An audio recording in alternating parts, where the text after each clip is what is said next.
Russian forces continue to advance on the city of Bakhmut in eastern Ukraine, despite setbacks elsewhere.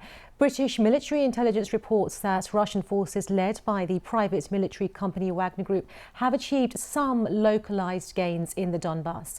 Bakhmut is a city that was once home to more than 70,000 people, and it's been under constant artillery bombardment.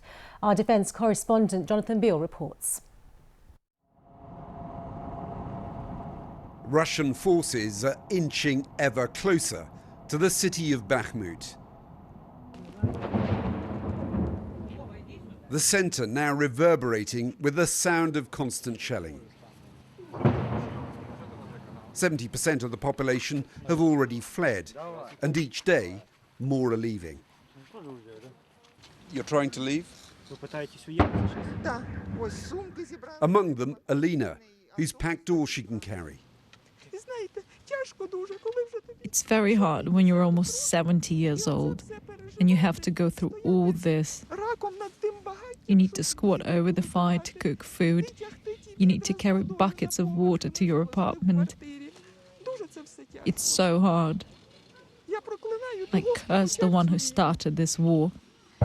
I curse him 100 times. Elena prays that one day she'll return.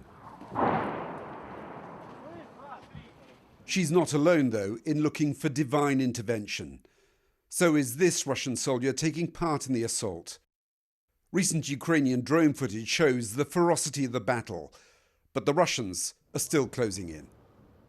Bakhmut is one of the few places where Russia is on the advance. Incremental, small gains and constant bombardment that you can hear all the time. They're trying desperately to change the narrative here and the reality that most Russian forces in Ukraine are on the retreat.